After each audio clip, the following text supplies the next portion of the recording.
हे बघा, मी तर मरूस तर इथून उठणार नाही. आपली एक तर विजय इथून जाणार नाही, तर मग अंत्ययात्रा गावाकडे जाणार. आपण हटत नाही, मी हटत नाही. मी एकदा बोललो ना, मी ते करतो, माझा स्वभाव आहे. मी जीवन जगण्यात महत्व नाही देत. मी आयुष्य आरामाला महत्व देणारा माणूस नाहीये. आयुष्य आरामाला कोणी महत्व दे,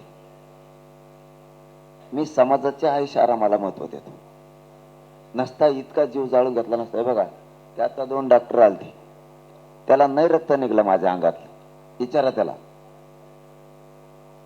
रक्तच नाही निघलं. त्याने मग सुया टोचल्या, त्याने काय करून चेपट होतं ते, मग चेपट कोचून बघितलं काय करून, त्याला काहीच नाही आलं. मी स्वतःच्या शरीराचे कधी विचार नाही करत.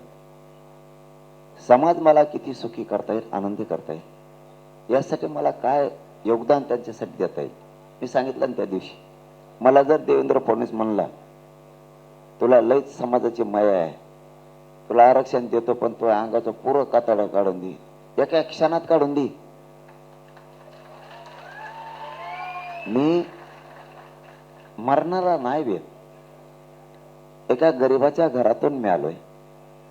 मला समाजाच्या लेकराचे किती हालत माहिती. तुम्हाला पद कधी येते, पैसा कधी ये, एकदा जर लेकी बाळीचं वाटलं झालं, पोराचं वाटलं झालं, पुन्हा नाही येणार. आज मला सांगायचं नाही तरी सांगतो, विरोधी पक्ष नेता मोगा बसला होता, मला आधी माहित नव्हता. त्यांनी सांगितल्यावर ते म्हणले 3दा माझी पोरगी हुकली, आणि कोणबी प्रमाणपत्र निघाली तर मोठ्या कॉलेजला माझी पोरगी लागली. विरोधी पक्ष नेता याच व्यासपीठावर म्हणला, मला माहित पण नव्हतं. गरीब श्रीमंतांसाठी किती आरक्षण महत्वाचं आहे आता हे लोकांना कळायला लागलंय. म्हणून माझं म्हणणं आहे, मी मरायला भेट नाही. सरकार बैठका घेतंय, वेळ काढूपणा करताय. मी खुला चॅलेंज दिलेलं आहे. तुम्ही देवेंद्र फडणवीसने मला इथं गोळ्या घातल्या तरी मी मरायला तयार आहे. त्याने मला जेलला उचलून दिलं तरी माझं जेलला मरून उपोषण सुरू राहणार आहे. आणि इथं जरी बसलो तरी एक तर विजय घेऊन जाणार आहे आता, नाही तर मग अंत्ययात्रा जाईल. मी कुठं म्हणतो आरक्षण द्या, मी याच्यापेक्षा काय करू शकतो. माझ्या समाजासाठी मी इतकं झटतोय, इतका मी उपाशी तापाशी राहतो, इतकं रक्त चालतो. पोरं बाळा लेकरा बाळा मोठे होत म्हणून मी झटतो. मी माझं पूर्ण शक्तीपणा लावू शकतो ना.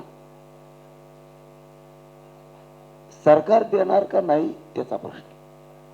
पण तुम्हाला एक सांगतो, सांगायचं नव्हतं पण सांगतो, जर असंच होत राहिलं आणि जर मुंबईत पोरावर कुठे काठीनं फिटीनं मारलं, काठीनं फिटीनं जर मारलं, तर जवाहर पासून मुरबाड शहापूर पर्यंत, शहापूर पासून कल्याण पर्यंत, कल्याण पासून पनवेल घनसोली पर्यंत, तिथून पलीकडचा जो परगणा आहे सगळा महाड पर्यंतचा पूर्ण महाराष्ट्र कधीच सुरू होणार नाही.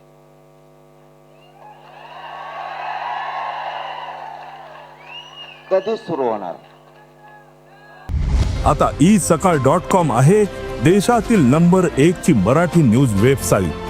प्रत्येक अपडेटसाठी isakal.com ला नक्की भेट द्या.